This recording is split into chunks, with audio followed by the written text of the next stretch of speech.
وزدني علما وألحقني بالصالحين. أعوذ بالله من الشيطان الرجيم. بسم الله الرحمن الرحيم. وما أفاء الله على رسوله منهم فما أوجفتم عليه من خيل ولا ركاب ولكن الله يسلط رسله على من يشاء والله على كل شيء قدير.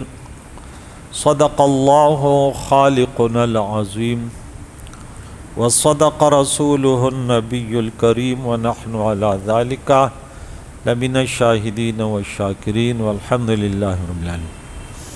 حاضرین و سامعین کرام، قرآن پاک کا درس سورہ حشر کی 4 آیتیں ہوئی. بنو قریظہ کی جو حالت ہوئی وہ ان کی غداری اور دنیا کی چاہت کی وجہ سے انہوں نے دنیا کو اتنا چاہا کہ اللہ کے نبی کے ساتھ کیے ہوئے عہد اور پیمان کو توڑ ڈالا اور جا کر مشرکین مکہ سے ملے اور طرح طرح کی کوششیں انہوں نے اسلام کے خلاف ان کو اسلام کو منہدم کرنے کے لیے کی اور رزلٹ یہ نکلا کہ وہ خود برباد ہو گئے. مزید وہ واقعہ چل رہا ہے کہ رب فرماتے وما افاء اللہ علی رسولہ منہم، اور جو غنیمت اللہ نے عطا کی، اللہ نے دلائی، اللہ نے لوٹائی اپنے رسول اور علی رسول اپنے رسول منہم یعنی ان بنو قریظہ میں سے. فما اوجفتم علیہ، اے مسلمانوں تم نے ان پر نہیں دوڑائے من خیل اپنے گھوڑوں میں سے ولا رکاب اور نہ اونٹوں میں سے.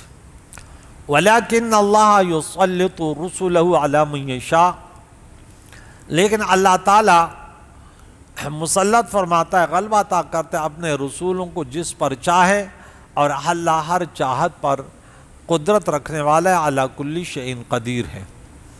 یعنی بنو نضیر کے چھوڑے ہوئے مال تمہیں بغیر جہاد کے میسر ہوئے، لہٰذا یہ غنیمت کی طرح تقسیم نہ ہوں گے جیسے مال غنیمت اور ہے اور یہ مال فے اور ہے. یہ تو بغیر جہاد کے، بغیر لڑائی کے یہ مال اللہ نے انہیں ان سے لے کر انہیں عطا کیا تو انہیں مال فے کہتے ہیں. تو یہ ان کی تقسیم مال غنیمت کی طرح نہیں بلکہ خالص حضور کا حق ہے، جس طرح چاہیں اللہ کے نبی اس میں تصرف فرما دیں. چنانچہ اللہ کے نبی نے یہ اموال بنو قریظہ سے جو لیے گئے تھے مہاجرین میں تقسیم فرمائے. انصار میں سے جو مدینہ منورہ کے مسلمان تھے ان کو انصار کہا جاتا ہے. 3 اشخاصوں کو ان میں سے بھی عطا کیا. ایک کا نام سماک بن حراسہ رضی اللہ تعالیٰ عنہ ہے، خراثہ یعنی ابو دجانہ، اور سہل بن حنیف اور حارث ابن سماح، ان کو بھی اللہ کے نبی نے ان مال فے میں سے عطا کیا. تو اس سے معلوم ہوا کہ کفار کا جو مال ان کے بھاگ جانے کے بعد دارالاسلام میں رہ جائے اور مسلمانوں کے ہاتھ آ جائے، وہ غنیمت نہیں ہے. حکومت اسلامیہ کی ملک ہے، جہاں چاہے خرچ کرے. چنانچہ پیارے آقا دو جہان علیہ الصلاۃ والسلام نے بنی نضیر کا مال غنیمت نہ بنایا، اس کو مال غنیمت نہ بنایا. جو مال جنگ کے ذریعے ہاتھ لگے وہ غنیمت ہے. مجاہدین میں انہیں حصہ ملتا ہے اور وہ باقاعدہ تقسیم کیا جاتا ہے، جو ہم پہلے 10ویں پارے میں اس کا بیان کر چکے ہیں. تو ان اللہ علی کل شیء قدیر یعنی حضور کے صحابہ کرام کمزور بھی تھے، کم بھی تھے، اور وہ اپنے آپ کو بڑے طاقتور بھی کہتے تھے، لیکن چونکہ اللہ تعالیٰ جس کو چاہے طاقت عطا فرمائے، غلبہ عطا فرمائے، کم من فئۃ قلیلۃ غلبت فئۃ کثیرۃ باذن اللہ. بہت مرتبہ ایسے بھی ہوتا ہے ایک چھوٹا سا گروہ بہت بڑے گروہ طاقتور گروہ پر غالب آتا ہے، لیکن اللہ کے عطا سے اور ابابیل وہ ہاتھی والوں کو، فیل والوں کو اللہ تعالیٰ نے چھوٹے چھوٹے پرندوں سے ابابیل کے ذریعے شکست دیا اور نیست اور نابود کر دیا. آگے فرماتا ہے اللہ تعالیٰ فما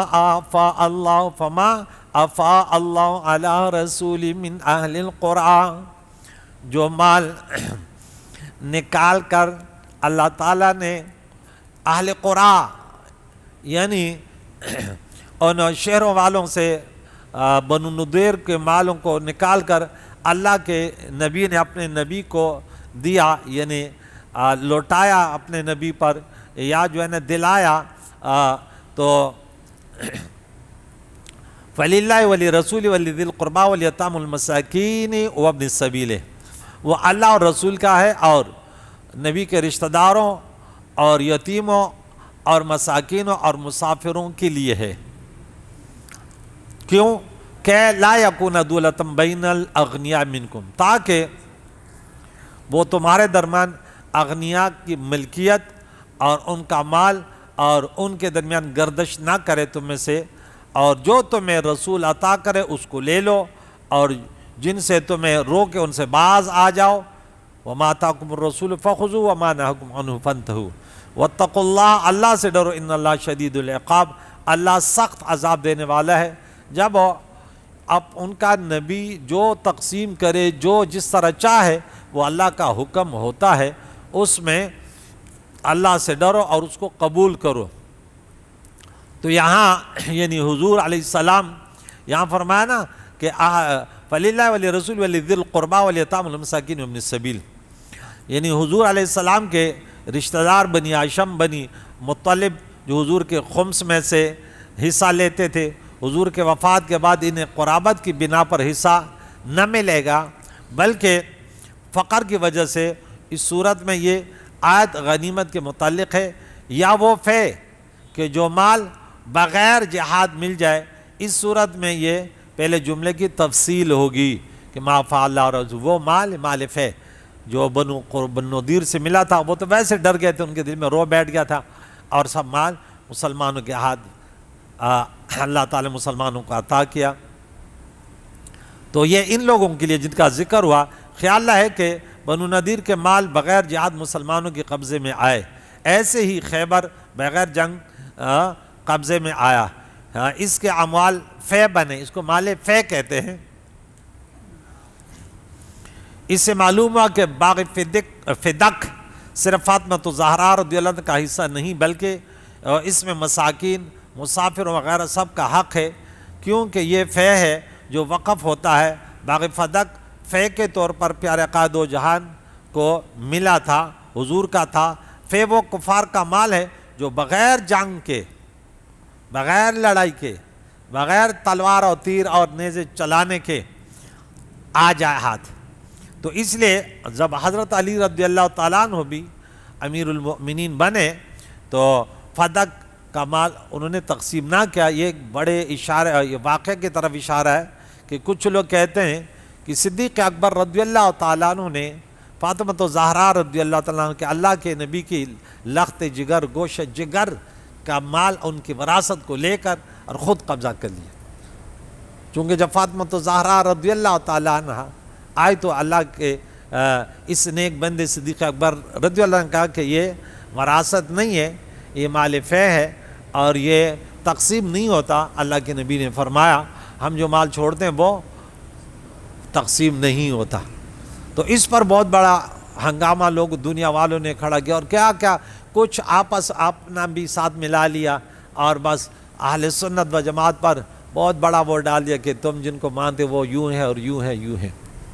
اور یہ چونکہ قرآن پاک کے جو لوگ نہیں پڑھتے، قرآن پاک کی تعلیمات نہیں حاصل کرتے، پھر وہ کبھی ادھر واقعہ کبھی ادھر واقعہ، کبھی تاریخ کا سہارا لیا، اور صحابہ کرام جیسے پاک ہستیوں پر پھر وہ انگلیاں اٹھاتے ہیں اور اپنا ایمان برباد کرتے ہیں. تو یہاں پہ حضرت علی کرم اللہ وجہ الکریم کا ذکر کیا کہ جب ان کا دور خلافت آیا تب بھی پھر وہ سمجھتے نا وہ تو ہمارا تو لے لیتا کہ اگر انہوں نے قبضہ کیا، لیکن ان کو چونکہ پتہ تھا کہ انبیاء علیہ السلام کا ترکہ نہیں ہوتا، وہ وراثت نہیں ہوتی، بلکہ وہ تقسیم ان کے بقیہ جو وہ ہوتے ہیں اس میں تقسیم ہوتا ہے، غرباء فقراء اور اللہ کے راہ میں مسافر وغیرہ جو ان کا یہاں پہ ذکر آیا،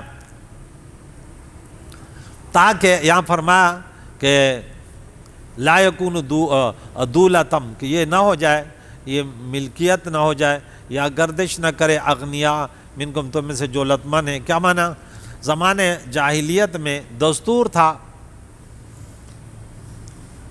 کہ غنیمت کا چوتھائی حصہ سردار لیتا تھا، جو بڑا ہوتا تھا وہ چوتھا حصہ 4 لاکھ 1 لاکھ وہ لیتا تھا، باقی 3 حصے فوجی آپس میں اس طرح تقسیم کر لیتے تھے کہ مالدار لوگ زیادہ لیتے اور تھوڑا سا غرباء کو دے دیتے تھے۔ ایک بار صحابہ کرام نے پیارے قائد و جان سے عرض کیا کہ اس غنیمت سے چوتھائی حصہ آپ قبول کر لیں، آپ لے لیں، قبول فرما لیں، باقی ہم لوگ رسم کے مطابق بانٹ لیں گے۔ اس پر یہ آیت مقدس نازل ہوئی کہ نہیں اب یہ نہیں ہوگا، وہ وقت گیا، وہ جہالت کا دور تھا اور یہ عدل کا دور ہے، یہ انصاف کا دور ہے اور یہ دین حق کا دور ہے۔ اور فرمایا کہ ان میں وہ طریقے گئے، ملک پاکستان میں کیا ہو رہا ہے، بربادی کی طرف ملک کیوں جا رہا ہے، دیوالی کی طرف کیوں جا رہا ہے؟ ایک طرف جو ہے نا وہ بھوک سے مر رہے ہیں، دوسری طرف وہ جو ہے نا شراب اور کباب اور بیرونی ملک جہاں چاہے وہاں بنگلے بنائیں، کیونکہ ان کے ہاتھ خزانوں تک پہنچے ہوئے ہیں۔ دہاڑی والوں کو تھوڑی دیکھتے ہیں کہ یار یہ دہاڑی والا 500 600 کما رہے ہیں، ان کے بچے 2 ٹائم کا 3 ٹائم کا کھانا کیسے کھائیں گے؟ لیکن اپنے شراب و کبابوں میں پھر بھی مست ہیں، اپنے لیے تنخواہیں کیا کروڑوں روپے، گاڑی کا تیل فری، فلاں فری، گیس فری، فلاں فری، اور غریبوں سے اگر وہ چھوٹی سی چیز بھی لے تو اگر 10 روپے اس کی قیمت ہے تو 10 حکومت کہتے ہیں ہمیں ٹیکس بھی تو دو۔ اللہ ان سے پوچھے گا، ان دولت مندوں سے اللہ پوچھے گا، ایک دن آنے والا ہے کہ غریبوں کا یہ حشر جو پاکستان میں ہو رہا ہے یہ تو پوچھ ہوگا کہ ان کے ہاں غریبوں کے لیے نہ بجلی ہے نہ گیس ہے، کیا کچھ ہے، اور ان کے ہاں کون سی چیز ہے جس کی کمی ہو؟ ڈرائیور فری، گاڑی فری، تیل فری، بنگلہ فری، کون سی چیز ہے؟ اور تنخواہیں، آج ایک غریب کی تنخواہ 10,000 سے لے کر 20,000 تک، ہم خود دیکھتے ہیں 10,000 پر 12 گھنٹے ڈیوٹی کر رہے، بتا 10,000 سے کیا کرے گا؟ 300 روپے دن کے حساب سے کیا کرے گا؟ یہ ظلم ہے یا نہیں؟ کون ہے پوچھنے والا؟ جس کی لاٹھی اس کی بھینس۔ جو غریب لوگوں کے ساتھ یہ کرتے ہیں ان کا حساب ہوگا، احتساب ہوگا۔ اللہ اس دن کو یاد کر کے انہیں توبہ کرنے کی توفیق عطا فرمائے، انصاف کرنے کی سعادت مندی اللہ ان کو نصیب فرمائے۔ جگہ جی لگانے کی دنیا نہیں ہے، یہ عبرت کی جا ہے، تماشا نہیں ہے۔ تو فرمایا وَمَا آتَاكُمُ الرَّسُولُ فَخُذُوهُ وَمَا نَهَاكُمْ عَنْهُ فَانْتَهُوا، تو اے مسلمانوں جو تمہیں رسول، اللہ کا رسول دے انہیں قبول کر لو، تمہارا ذہن قبول کرے یا نہ کرے، تمہارے رسم و رواجوں کے مطابق ہو یا نہ ہو۔ اب کوئی بات کرو نہ بولے نہیں ہماری فیملی کی بات ہے، تمہاری فیملی میں صاف کہہ دیتا ہوں، تم قبر میں یہ بتاؤ گے کہ تمہارا دین کیا تھا؟ بولا نہیں ہماری فیملی کی بات تھی، پھر تمہیں فرشتے بتائیں گے تمہاری فیملی کی بات کہاں جائے گی، تم اس شخص کے بارے میں کیا کہتے ہو، رسول اللہ علیہ وسلم کے بارے میں کیا عقیدہ تھا، پھر پتہ چلے گا۔ کہ ان کو تو ویسے بھی رسول اللہ کہتے تھے، زبان سے تو کہتے تھے کہ ہاں سب کچھ قربان، ہاں، لیکن جب وقت آتا تو پھر وہی کرتے تھے جو ہماری فیملی، ہمارے کنبے اور ہمارے خاندان، ہمارے علاقوں میں ہوتا تھا، پھر رسول اللہ کی شریعت کو نہیں دیکھتے تھے۔ تو اللہ تعالیٰ نے یہاں پہ بتا دیا نہیں، یہ ہمیشہ یہ آیت یاد رکھو کہ جو رسول اللہ نے حکم فرمایا بس وہی اللہ کا حکم ہے، اور جس سے منع کیا اس سے باز رہو، اس کے قریب نہ جاؤ۔ تو یہ حکم جو ہے، یہاں تو مال غنیمت کے بارے میں بات چلی نا، لیکن مفسرین کرام فرماتے ہیں کہ یہ حدیث مبارکہ میں یہ بات آئی ہے کہ نہیں، یہ عام ہے، تمام اوامر و نواہی پر کاربند رہنے کی ہدایت کو شامل ہے. یہ آیت مبارکہ سورہ نمبر 59 آیت نمبر 7 یاد رکھو. بخاری میں حضرت عبداللہ بن مسعود رضی اللہ تعالیٰ عنہ سے روایت ہے, فرمایا کہ حضرت عبداللہ بن مسعود نے فرمایا کہ اللہ کی لعنت ہے کن پر؟ گودنے والیوں اور گدوانے والیوں پر, جو کرر ڈالتے ہیں اور وہ سوئی سے وہ کرتے ہیں, پشتو میں خال بولتے ہیں, خال. اور سفید بال نوچنے والے اور نوچنے والیوں پر اور نوچوانے والیوں پر, جو خود نوچتی یا دوسرے نوچواتے ہیں, ان پر سفید بالوں کو نکال کر یا کالا حجاب وغیرہ لگاتے ہیں. اس سے ہوشیار رہیو. اور ایک اور رواج تھا, اور خوبصورتی کے لیے دانتوں کی جھریاں بنانے والیوں پر, دانتوں میں کشادگی کے وہ جو ہے نا اچھے لگے. اور یہ بھی وہ الفاظ موجود ہیں, اور تخلیق خداوندی کو بدلنے والوں پر, یہاں والوں پر آ گیا, اشارہ کیا سورہ نساء آیت نمبر 119 کی طرف, کہ شیطان نے بولا نا میں ان کے ساتھ ایسے کروں گا, چوپایوں کان ڈال دیں, ایسے کر دیں گے. اور اللہ تعالیٰ کی فَلَيُغَيِّرُنَّ خَلْقَ اللَّهِ, تو اس میں داڑھی وغیرہ کی طرف بھی مفسرین کرام نے یہاں پہ بحث کی کہ اللہ نے جیسے پیدا کیا تو یہ ان میں تبدیلی کرتے ہیں. تو وہ عورت جو تھی بنی اسد کی ایک عورت, ان کو اطلاع ملی, وہ آئی, بولا میں نے تو قرآن پاک جو ان دونوں درمیان یہ پورا قرآن یہ تو میں نے پورا پڑھا ہے, اللہ تعالیٰ نے تو ایسے نہیں کہا کہ اللہ تعالیٰ نے لعنت کی ہو. تو عبداللہ بن مسعود رضی اللہ عنہ نے کہا کہ تو نے یہ آیت پڑھی, وَمَا آتَاكُمُ الرَّسُولُ فَخُذُوهُ وَمَا نَهَاكُمْ عَنْهُ, ہاں بولے یہ پڑھی, تو بولے یہی تو ہے اللہ کے نبی نے منع کیا, تو یہ بھی تو اللہ کا حکم ہے, یہی تو قرآن کی تشریح ہے. پھر سمجھ میں آیا کہ اچھا اب ایسے بہت سارے لوگ کہ قرآن میں نہیں ہیں, قرآن میں دکھا دو. قرآن پاک کے لیے تو اللہ تعالیٰ کے نبی تشریف لائے, جلوہ گر ہوئے. ابراہیم خلیل اللہ نے 4000 سال پہلے ان کے لیے یہ دعا کی, وَبْعَثْ فِيهِمْ رَسُولًا مِّنْهُمْ يَتْلُو عَلَيْهِمْ آيَاتِكَ وَيُعَلِّمُهُمُ الْكِتَابَ وَالْحِكْمَةَ. یہ وہی نبی ہیں کہ وہ قرآن سکھاتے ہیں, قرآن پاک کے احکام, اقیموا الصلاۃ کیسے نماز پڑھو گے, وآتوا الزکوٰۃ کیسے زکوٰۃ دو گے, یہ کوئی آسان کام ہے. یہ رسول اللہ علیہ السلام نے جیسے فرمایا ویسے ہی اب کرنا ہے دنیا میں. اللہ سے ڈرو, اللہ سخت عذاب والا ہے, شدید العذاب نافرمانوں کو. للفقراء المہاجرین, ان فقیر ہجرت کرنے والوں کے لیے کیا, مال غنیمت الذین اخرجوا, وہ لوگ جو نکالے گئے, من دیارہم ان کے گھروں سے, واموالہم ان کے مالوں سے, کاروبار ختم, یبتغون فضلا من اللہ ورضوانا, وہ اللہ تعالیٰ کا فضل تلاش کرتے ہیں, اللہ کی رضامندی, وینصرون اللہ ورسولہ, انہوں نے مہاجرینوں نے اللہ واللہ کے رسول کی مدد کی. سورہ نمبر 47 آیت نمبر 7 میں ہم نے پڑھا تھا, اے مسلمانوں اگر تم اللہ کی مدد کرو گے تو اللہ تمہاری مدد کرے گا. اب مال غنیمت, مال فیع ان کو ملے گا, یہ اللہ کی طرف سے مدد ہے نا. رسول اللہ جو دے رہے کیوں دے رہے, اللہ کا حکم ہے. یعنی کفار کے متروکہ جائیداد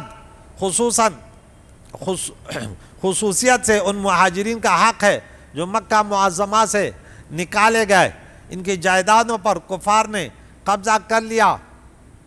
تو اس سے معلوم ہوا کہ اگر مسلمان کفار کے مال پر قبضہ کر لے تو اس کے مالک ہو جائیں گے, اور کفار اگر ان کے مال پر قبضہ کر لے مسلمانوں کے تو وہ ان کے مالک ہو جائیں گے. اس لیے ان کو فقراء کہا گیا, حالانکہ مکہ میں وہ صاحب جائیداد تھے, صاحب ثروت دنیا تھے, لیکن جب یہاں آئے تو فقراء میں شمار ہوئے, کیونکہ وہ ان کے مالوں کے مالک ہو گئے.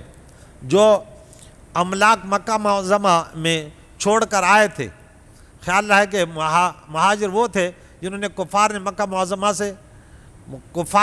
معظمہ سے نکالا, ہجرت پر مجبور کیا. مہاجرین تو رضا الہی کے لیے ہجرت کر کے آئے کہ اللہ راضی ہو جائے. اللہ خود فرماتا ہے فضلا من اللہ ورضوانا وینصرون اللہ ورسولہ. یہ ان مجبوروں کی ہجرت بھی اللہ رسول کی رضا کے لیے ہے. یہ ان مہاجرین کی ہجرت کا اصل مقصد اللہ و رسول کی مدد ہے. اسے یہ مسئلہ معلوم ہے کہ ایک کی حضور کی مدد کرنا یہ اللہ کی مدد ہے, اللہ کی دین کی مدد ہے. میں نے بار بار کہا کہ اللہ فرماتے تم اگر اللہ کی مدد کرو گے ان تنصروا اللہ, تو اس میں مضاف معذوف ہے, ان تنصروا اللہ یہ دین اللہ.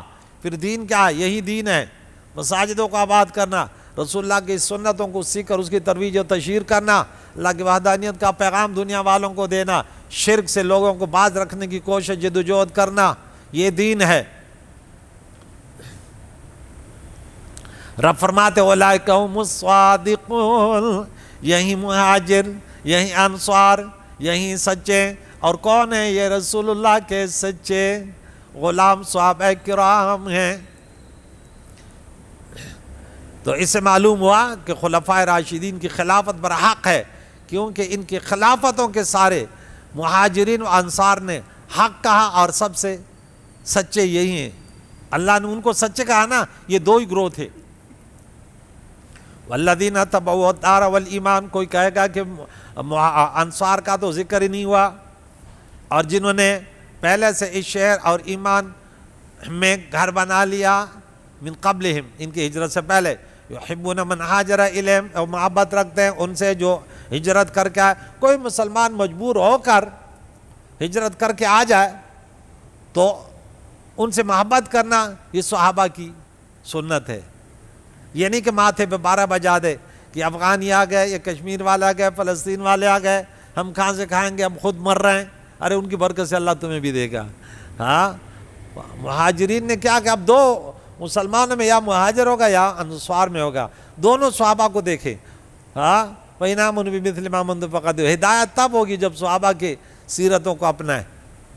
احناف الف سے لے کر یا تک پورے احناف, خاص خصوصاً شرمان الاثار جو حدیث کی بڑی مستند کتاب ہے کہ نماز کیسے پڑھیں گے, زکوٰۃ کیسے, پورے واقعات صحابہ کرام کی عملی زندگی, کیونکہ عقائد و جان کے حیات ظاہری میں بعض احکام منسوخ بھی ہوئے, بعض چینجنگ آئی, لیکن صحابہ میں تو پھر یہ چیزیں ختم ہو گئی نا کہ رفع دین ہیں یا نہیں ہے, تراویح کتنے ہیں, یہ کیا ہے, طلاق کتنے, سب چیزیں وہاں پہ کمپلیٹ ہو گئی.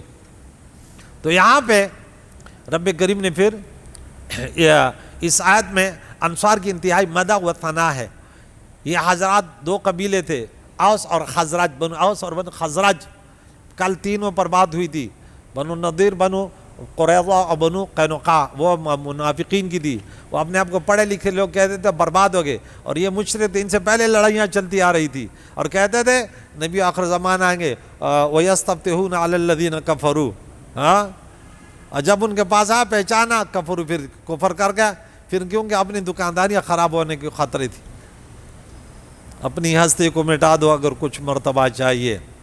تو ان سے محبت کرتے ہیں جو ہجرت کر کے ان کے پاس آئے, یعنی مہاجرین کی آمد سے دل تنگ نہ ہوئے, بلکہ خوشی خوشی سے انہیں اپنا دائمی مہمان بنا لیا, اپنے مکانات باغات میں انہیں نصف کا حصہ دار کر لیا. اس سے معلوم ہوا کہ تمام مہاجرین سے محبت کرنا کمال ایمان کی نشانی ہے کہ رب نے انصار کی تعریف میں فرمایا وَلَا يَجِدُونَ فِي أَنفُسِهِمْ فِي صُدُورِهِمْ حَاجَةً, اور اپنے دلوں میں کوئی حاجت نہیں پاتے, مما اوتوا وَيُؤْثِرُونَ عَلَىٰ أَنفُسِهِمْ, اس چیز کی جو دیے گئے, اور اپنے جانوں پر ان کو ترجیح دیتے ہیں. وَلَوْ كَانَ بِهِمْ خَصَاصَةٌ, اگرچہ ان پر خود محتاجی ہو, خود پریشان حال ہوں.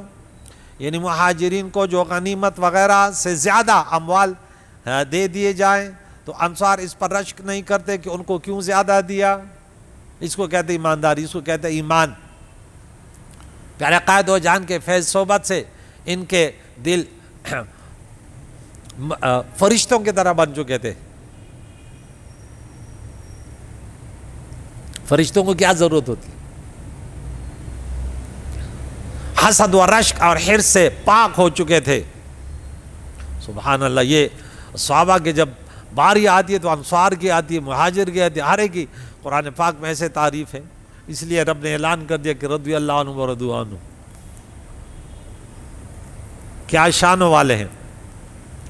اب ایک واقعہ, اگرچہ خود محتاج ہو, خود بھوکے ہوں, اور آگے یہ آیت پوری کر دوں, وَمَن یُوقَ شُحَّ نَفْسِهِ فَأُولَٰئِکَ هُمُ الْمُفْلِحُونَ, اور جو اپنے نفس کو لالچ سے بچایا گیا، یوقا بچایا گیا، وہ میوقا،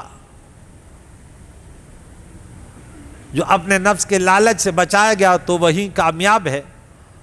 اور والذین جاؤ من بعدہم، وہ لوگ جن کے بعد آئیں گے، یقولون وہ عرض کرتے ہیں ربنا ہمارے لیے اغفر لنا، ہمیں معاف کر دے، ولاخواننا الذین، ہمارے ان بھائیوں کو سبقونا بالایمان جو ہم سے پہلے ایمان لائے، ولا تجعل فی قلوبنا، اور ہمارے دلوں میں مت بنا غلاً کینہ، نہ رکھ ان لوگوں کے لیے جو ایمان لائے، بے شک تو ہی نہایت مہربان اور رحم فرمانے والا ہے۔ یہاں دیکھیں 10 آیتوں درست ہو گیا، ایک واقعے کی طرف اشارہ ہے کہ صحابہ کی شان کیا ہے، کہ خود بھوکے رہیں اور دوسروں کو کھلائیں، یہ کمال ہے، یہ کیا ہے، یہ انسانیت ہے۔ اور دوسروں کو مار کر اپنے بچوں کو کھلائے، یہ کیا ہے، درندگی ہے، یہ انسانیت نہیں ہے۔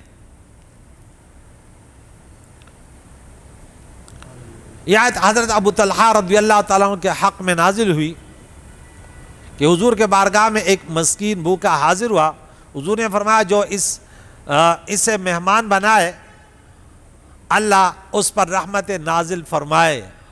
حضور کی دعا نکل گئی زبان سے، اب صحابہ تڑپ اٹھے، رسول اللہ کی امت پر جو رحم کرے اللہ اس پر رحمتوں کی بارش برساتا ہے۔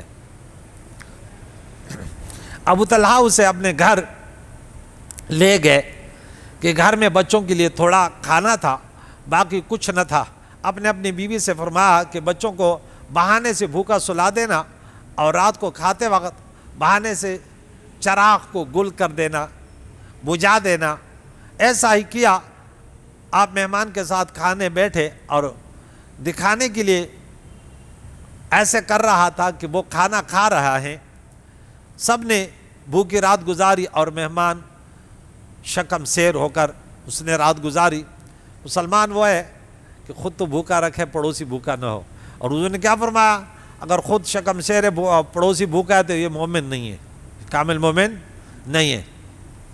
تو جب صبح ہوئی اور حضور کے دربار میں خدمت میں حاضر ہوئے تو عقائد و جان نے یہ خوشخبری ان کو سنائی کہ عرش والے نے یہ پیغام بھیجا، جبریل لے کر آئے کہ تیرے غلام ایسے قیامت تک آنے والوں کو، کیونکہ معیار ایمان صحابہ ہے نا کہ خود بھوکے رہو، دوسروں کو کھلاؤ۔ ایمان اس چیز کا صرف نام نہیں ہے نماز پڑھ لی، داڑھی رکھ لی، امامہ سر پہ سجا لیا، اور ایک نمبر کا شیطان، اور اس کا رات دن کام ہے دوسروں کو ذلیل کرنا۔ بعض بظاہر دیندار لوگوں کو اللہ کی پناہ کہ میں کہتا ہوں بچھو کی عادت ہے ان کے اندر ہے، اور سام کی عادت ہے ان کے اندر ہے، جتنی گندے عادت ہے دنیا میں، اس بظاہر جو ایسے بنا ہوا ہے، کیا بولیں گے یہ تو میرے خیال ہے فرشتہ لگ رہا ہے، ایک نمبر کا مکار، اللہ بچائے ایسوں کے شر سے، غدار۔ وہ اپنے لیے کہتا ہے کچھ مل جائے، کچھ مل جائے، لوگ مجھے واہ واہ کر دیں، یہ جہنمی ہے۔ جہنمیوں کا کردار ہے نا۔ اب جنتیوں کا کردار، جنتی صحابہ ہے، وہ تو ایسے نہیں کرتے کسی کو ذلیل کرے، یہ تو منافقین کرتے تھے کہ باتیں بڑی بڑی کرتے تھے لیکن پیچھ پیٹے کیا کرتے تھے، پیچھ پیٹے صحابہ کے جانور ہاتھ پر چڑھ جائے انہیں مار دے، کھیتوں کو جلا دے۔ اخنس بن شریق جو منافق تھے یہی کام تھا نا، وَهُوَ أَلَدُّ الْخِصَابِ۔ بعد میں قیامت تک آنے والوں کی حالت یہ ہے کہ وہ دعائیں کرتے ہیں، قیامت تک مسلمانوں کا یہ عمل ہے، یعنی تمام صحابہ و انصار و سلف صالحین کو دعاؤں میں یاد کرنا۔ اسے معلوم ہے کہ اپنے لیے دعا نہ کریں، اپنے لیے صرف دعا نہ کریں۔ اللہ کو اتنی پسند آئی اس کی دعائیں کہ وہ قرآن پاک بن گیا۔ یہ دعائیں تو بعد میں آنے والے کریں گے نا، ایک صحابہ ہیں اور یہ تابعین، تبع تابعین تک قیامت آنے والے ہیں، ان کی دعائیں، اللہ اکبر۔ تو بزرگان دین کے لیے دعائیں کرنا، ان کے لیے فاتحہ واقع کرنا، اصالہ ثواب کرنا، تو یہ اس قرآن کی آیت سے ثابت ہے۔ اور ہمارے دلوں میں اب ان کی، آج میں ایک مولانا کی وہ تقریر سنا تو بولا پتہ نہیں یہ کون سے مسلمان ہیں، بولے اہل حق اہل سنت وہ جماعت کی علامت یہ کہ ان میں اولیاء کرام ہوں گے. بولے یہ کون سا گروہ ہے؟ وہ جو بیٹھ جائے تو تب اللہ والوں کے پیچھے لگ جائے. ان کا کام اللہ والوں کی خامیاں تلاش کرنا، اور اب ان کا ذکر ہو تو کہتے ہیں نہیں یہ بات ناپسندیدہ ہے. اپنے شیخوں کی بات کریں گی، جب رسول اللہ کی بات آئے گی تو ماتھے پر 12 بجے. اس سے بڑھ کر کوئی بے ایمان ہوگا؟ بے ایمان ایسے کوئی بے ایمان نہیں ہوگا، یہ سب سے بڑا منافق ہے. رسول اللہ کی باتیں جب ہوں تو آپ کو اچھی لگنی چاہیے، ان کی تعریف، ان کی ثناخوانی، کیونکہ وہ دنیا تک تو انہی کا پیغام پہنچانے نا، انہی کی سنتوں میں ایمان ہے، ایمان کی حفاظت ہے، شیطان سے حفاظت ہے. تو معلوم ہوا کہ مومن کی پہچان یہ ہے کہ تمام صحابہ اور اہل بیت سے اچھی عقیدت رکھے اور ان کے لیے دعائے مغفرت کرے. جس کے دل میں کسی صحابی سے عداوت ہے وہ مومن نہیں ہے. صدیق اکبر سے لے کر آخر تک جتنے صحابہ ہیں اس میں امیر معاویہ بھی ہیں کہ وہ بھی ایک بڑے مرتبے کے وہ ہیں. خلفائے راشدین سب سے بڑے جنگ بدر والے ہیں، جنگ احد، جنگ عذاب میں، جنگ بیعت رضوان والے. امیر معاویہ بھی انہی لوگوں میں ہیں، بڑے شان والے میں ہیں. کیونکہ اکثر کہتے ہیں میں سنی ہو اندر ان کا نام سن کے اس کے ماتھے پر 12 بج جاتے. بولا تو بھی نکل گیا، تمہارے اندر بھی منافقت کی بیماری آ گئی. اور یہ دعائیں کریں کہ کیونکہ لوگ بکواسات کرتے ہیں، ایسے نہ ہو کہ غلط بات تمہارے کان میں لگے، تمہارے دل میں اگر کینہ پیدا ہو گیا ایمان تو ختم ہے نا. بڑی بڑی راتوں میں جب مغفرت ہوتی ہے عام مغفرت، تو کینہ رکھنے والے، بغض رکھنے والوں کی مغفرت عام مسلمانوں سے رکھنے والے کی نہیں ہوتی. تو صحابہ سے وہ کینہ رکھے، بغض رکھے، کیا ان کی مغفرت ہو جائے گی؟ جنہوں نے دین کی تبلیغ کی، اس قرآن پاک کی خدمت کی، دنیا والوں تک اس کو پیغام عملی جامہ پہنا کر پہنچایا. تو اس لیے کہتے ہیں وَلَا تَجْعَلْ فِي قُلُوبِنَا غِلًّا لِلَّذِينَ آمَنُوا. تو آمنو سے کون مراد ہے؟ صحابہ کرام ہیں. تو مومنین کے کتنے جماعتیں ہیں؟ 3. کتنے ہیں؟ 3. مہاجرین، نمبر 2 انصار، ان کے دعا گو مومن، یہ 3.